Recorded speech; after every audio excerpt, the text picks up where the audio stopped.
Welcome, podcast listeners. Welcome to today's CAHL podcast.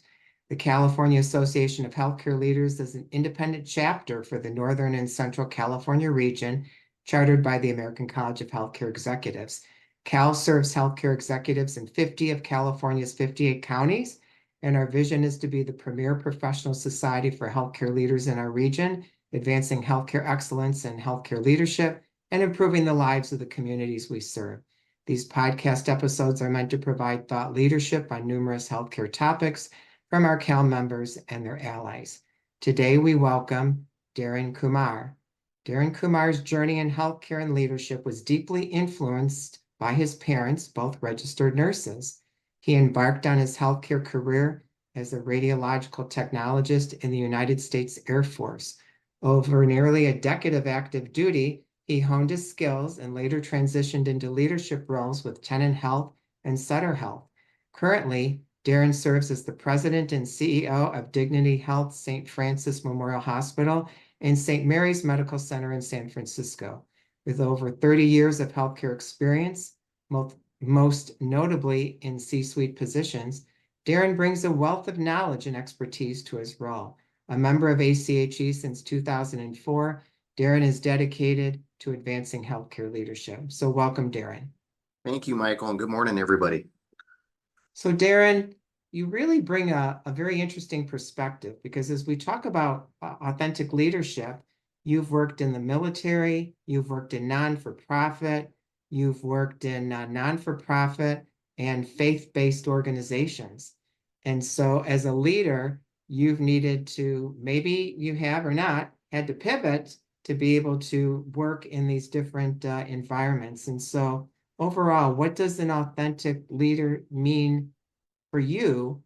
And then I'm going to be following up on how did that authentic leadership display itself maybe differently in some of the different settings that you worked in? Yeah, thank you, Michael. Great question. I think authentic leadership is just so important, especially being in the healthcare setting that we are. For me, authentic leadership is truly based in who you are as a person. So it's what your morals are, what your values are, what your experiences are, and utilizing in a way within an organization and to connect with leaders, staff, and physicians to achieve the strategic goals of the organization. And it's just so important, I think, to be an authentic leader to really pull on your experiences that you have to help drive the organization. So in the military has a very different command and control approach, where in some of the other settings you've worked in, there have been more of a shared leadership perspective. How does being an authentic leader change when you're working in some of the different organizations that you've worked in? I am not sure it necessarily changes. I think how you utilize it might change. I think it's important to be an authentic leader and lead with your morals around that. I will share with you a story where I actually hired a chief medical officer that was a captain in the Navy. Mm-hmm. I will tell you, he was probably the best hire that I ever made. And originally, when I was interviewing him and bringing him into the organization, folks were saying, Daryn, military is all about command and control. You're going to have this captain come in and think that he can beat his fists on the table and be able to get what he needs to out of that. And that's not going to work in our organization. And having come from the military, I really understood that, as a captain in the Navy, he had to influence and motivate 18-year-old kids who just left home to be able to be focused around the mission and do the job that they needed to be effective. And he also had to motivate neurosurgeons with many, many years of experience around that as well. And he came to it as an authentic leader from the military, taking those skills and his background that he had to be successful. And I think that's important, whether you work in the for-profit side, whether you work in the military side, or you work at the not-for-profit side. Authentic leadership is truly based on who you are, what your morals are, what your values are. And regardless of the organization you're in, you're going to be successful if you lead with that and motivate with that.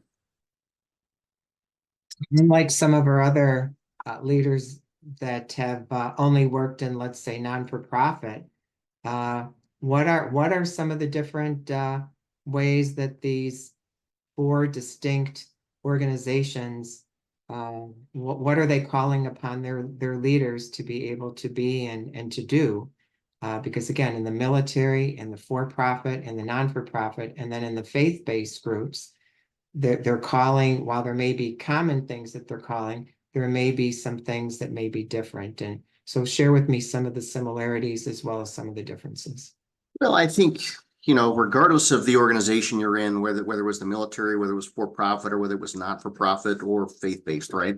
I think it's important that you put the patient in the middle of every decision that you make.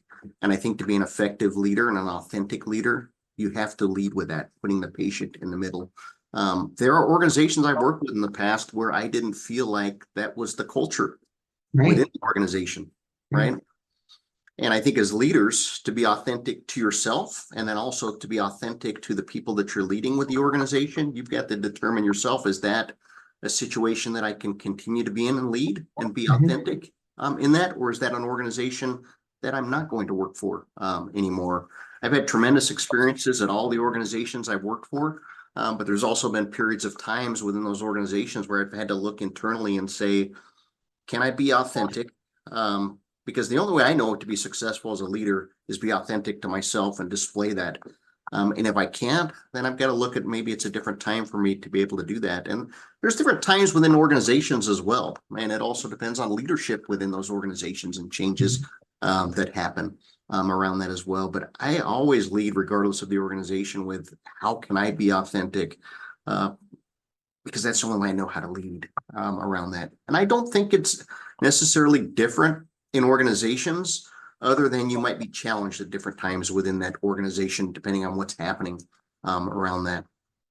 Sure. You bring up a good point in that whether it's an organization, and sometimes it can be a department, that while the organization has a different approach or a certain approach, that a certain department or a certain leader leads differently, like you said, where it creates potential either conflict or a level of discomfort.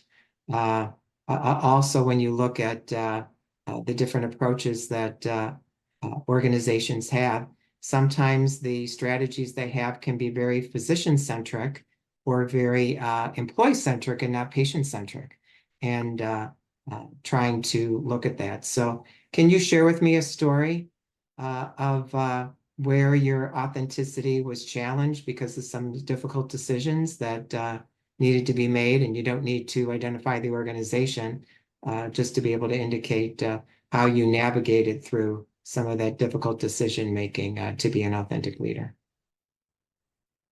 I'll try to stay fairly high level around that, but I will tell you, most of the challenges I've had around being an authentic leader is when transparency was a key issue. And there are times in my career and times within different organizations I've worked with where maybe it can't be as transparent as you would like to be as a leader, because there could be other implications that happen around that. And it could be different individuals or different leaders within the organization that you can't feel that you can be as transparent about. For example, there's hospitals I've worked with where we've got chiefs of staffs and hospital leadership that I have really brought into the fold and discussed layoffs with them, got their feedback around layoffs, unfortunately, that we'd have to go through, and known they've been able to keep that very confidential and be part of the process to bring them in. And I think the more transparent you can be, the better outcome that you will have. But I've also worked in other organizations where, unfortunately, being transparent as I would like to, I know would hurt me. For example, I speaking with certain physicians, I know that that won't be potentially could be leaked to a union prior to things happening, leaked to staff. And I think they mean to do the right things, but sometimes can be a challenge. So it challenges me personally because I always want to move towards being as transparent as possible. And when I can't be transparent as possible, I've got to think of other mechanisms to be able to get what I need from partnership around different constituents, without being as transparent as I'd like to be. And I've probably named 3 or 4 times where that's happened in my career, where it has challenged me where I can't be as transparent. And I will share with you, there was one time in my career I left an organization because I felt that the transparency that was needed to be successful, I uh, couldn't work with. Yeah. Well, and as you know, that's a real challenge of that balance of do you overshare or undershare? And different people have different opinions on once they know what was ultimately shared, what you knew and what you were able to share. And like you said, it's a dance as well as a real balancing act to be able to figure that out. Well, and I think Uh, you've also got to be vulnerable in that situation, right? And I think it's okay to share with folks that, hey, this is what I can share with you as of right now. This is what I know. Situation might change, and my goal is to be as transparent as I can with you, and I'll continue to follow up and share with you that moving forward. So I think you can be vulnerable around that. And I think it's also important to know what like you, as you had mentioned, what the culture of the organization is. Some organizations, you could say, I don't know, and I'll find out. And other organizations would be, you never acknowledge that you don't know. And so again, it's that really trying to understand the culture or to be able to even acknowledge I was wrong or I made a mistake. Some organizations, cultures are they're open to acknowledging that, and then others aren't. And so knowing how to be able to do that.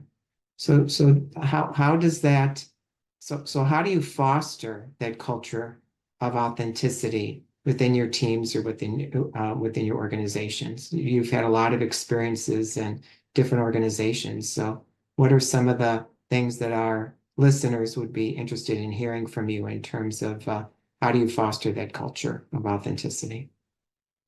Well, I mean, I think it's important, as I shared a little bit earlier, about vulnerability around that.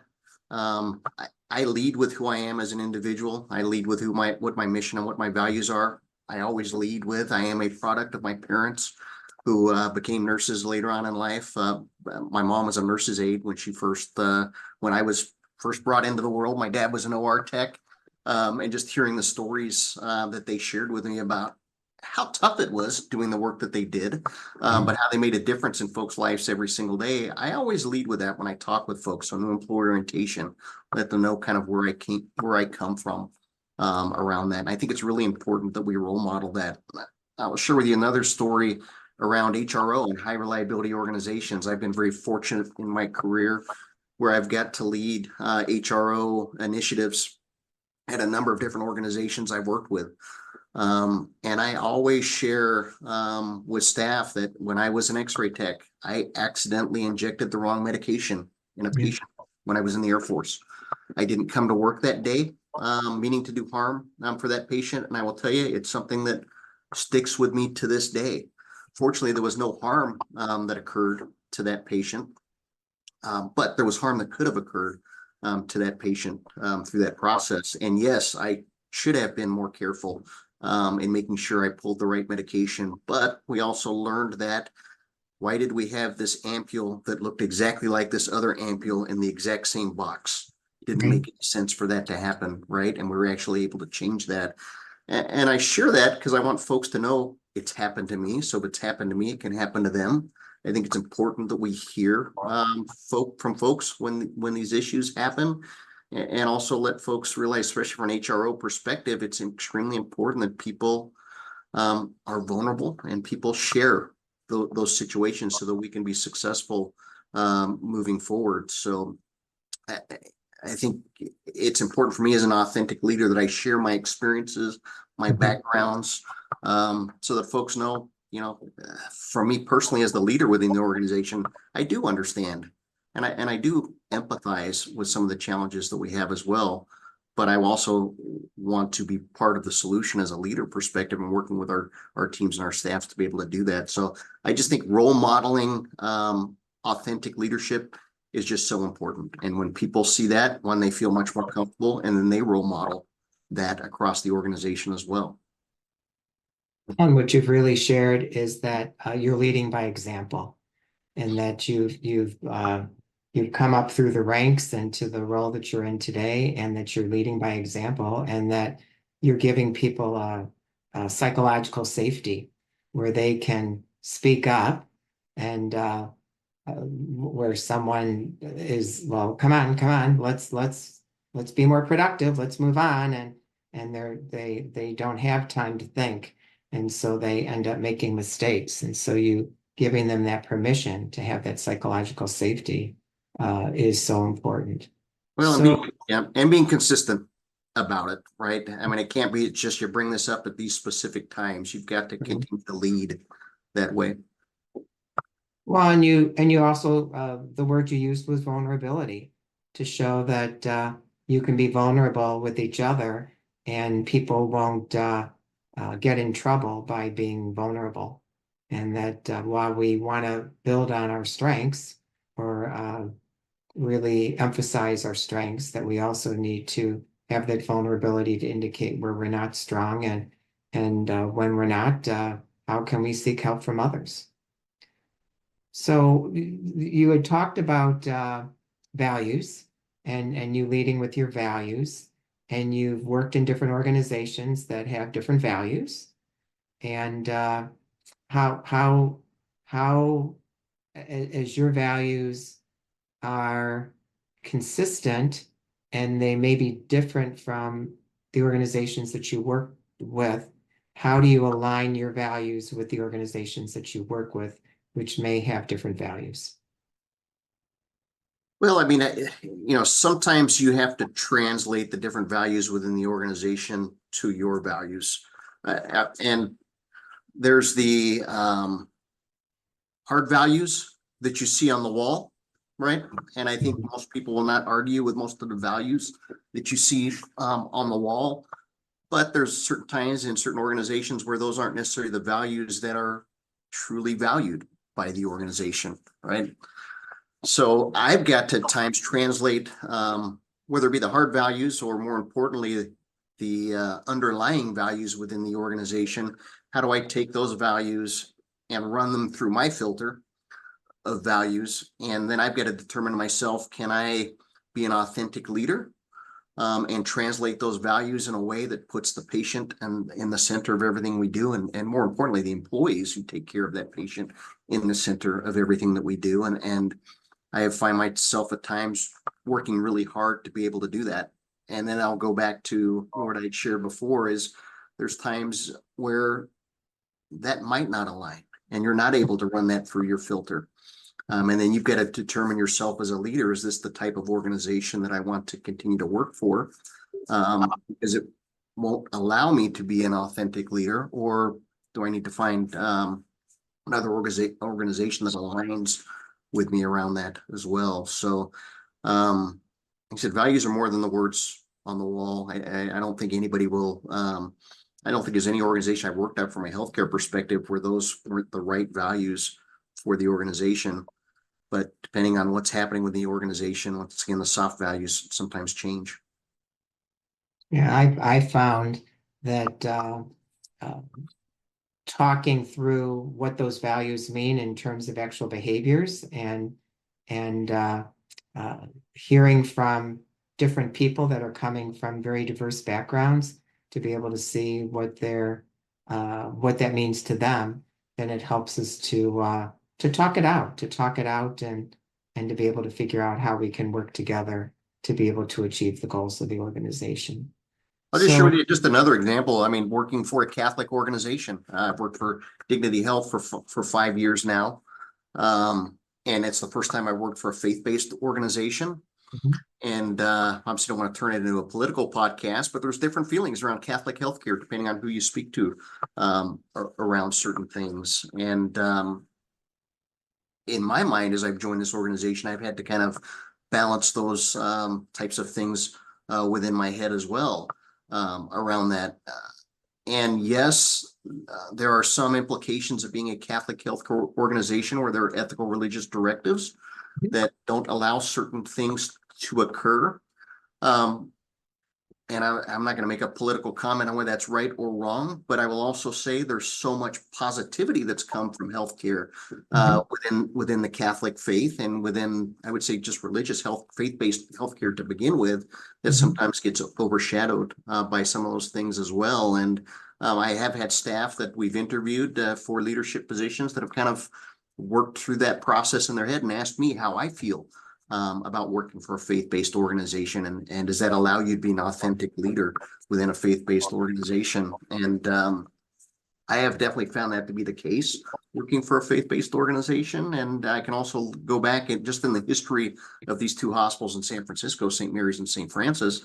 St. Mary's had one of the first HIV/AIDS clinics in the 80s and 90s. That came from being part of a Catholic healthcare organization as well. So sometimes it's reframing how those values are seen. It's not just what they may not be doing, but there's also things that they are doing as well. Yeah. Good observation. So in an industry where change is constant, how do you stay true to your authentic leadership style while adapting to the evolving healthcare landscapes? You shared with us an example of having to address a layoff in a certain thing, in a certain situation. Are there other stories or examples you can share where your leadership was challenged as a result of some decisions that needed to be made quickly? Well, I mean, I won't get into a whole lot of detail about this, but we're going in through a transition within Dignity Health in the city. We're in discussions with UCSF. I've read that in the paper that both of your facilities would be what for the listeners. St. Mary's and St. Francis are part of Common Spirit Dignity, right?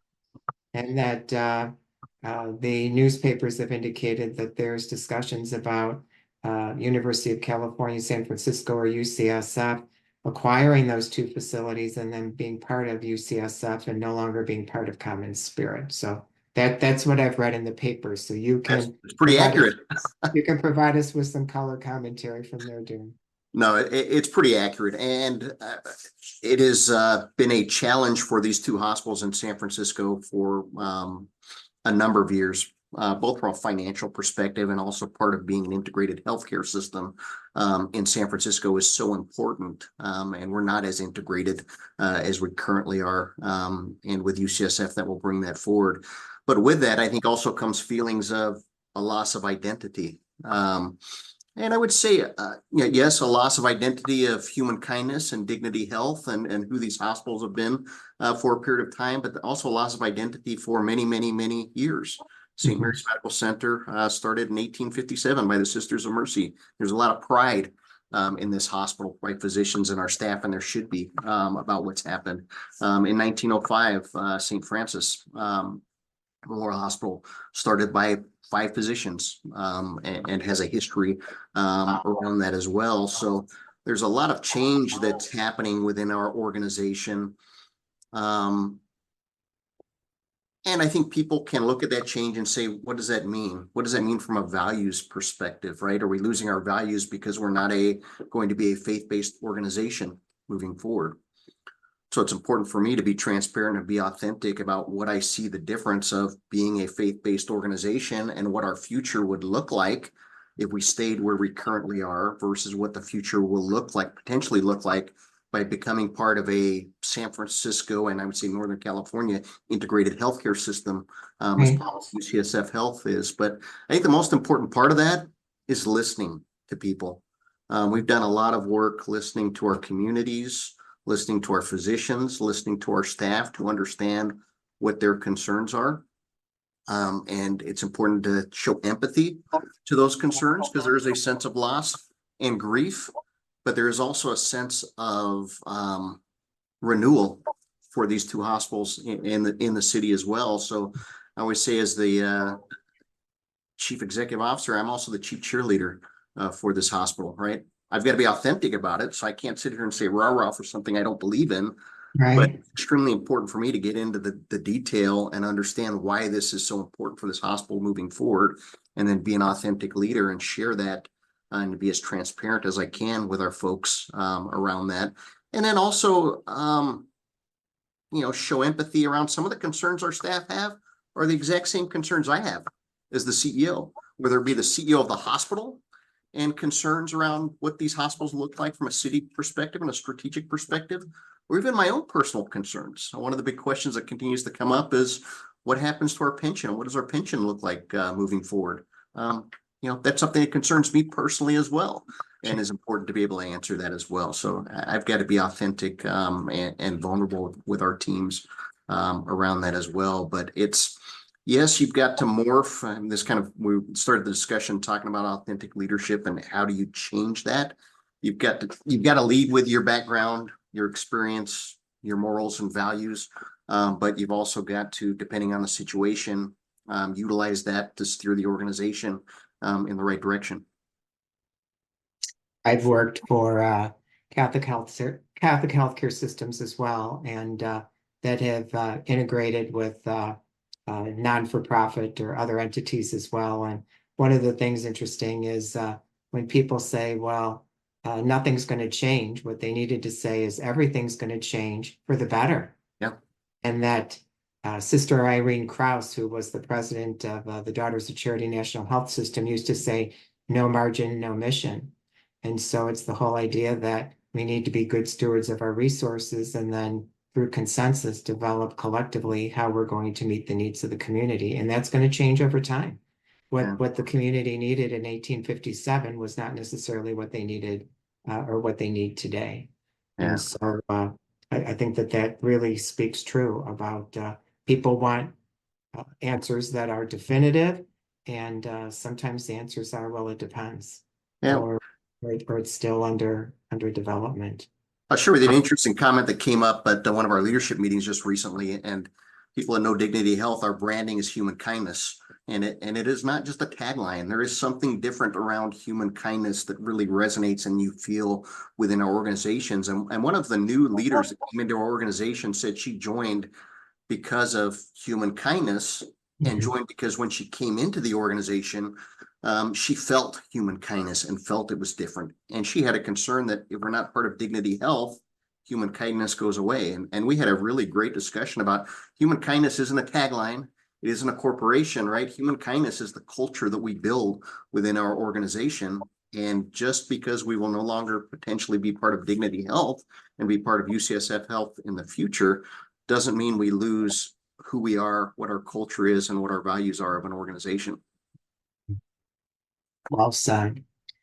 Do you have any, for our listeners, do you have any parting thoughts that you want to share with them before we end the podcast in terms of being an authentic leader? And as you know, we have early careers, we have mid-level careers, senior careers that of all different walks of life, and any other insights or perspectives that you wanted to provide before we end? I would just say to be an authentic leader, you need to be true to yourself. You can't be something that you're not. If you don't come from a clinical background, it's going to be hard to potentially connect with clinical staff on clinical type needs. You can't speak from a clinician background, but you can speak from whatever your background is. There's something that as a leader that shaped you into going into becoming a healthcare leader. I can't imagine it was money that led you to that. Usually it's a passion or something that's happened in your past that's led you in that. And sometimes it might be a vulnerable situation that led you to that. But be true to who you are, be transparent and vulnerable about that. And I would say continue to lead with that moving forward. It's okay if you didn't come from a clinical background. A lot of leaders don't come from a clinical background to be able to do that. Whatever your strength is and whatever brought you to becoming a leader within healthcare, stay grounded in that and always lead with that. And I think you'll be a successful, authentic leader. Those are great final words, Daryn. So this concludes our CAHL's podcast for today. We hope you've enjoyed this podcast, and we do have plans to continue providing thought-provoking insight from healthcare leaders throughout CAHL's geography. We hope you learn something new every day, that you make a difference and are kind. So thank you, and this concludes our podcast.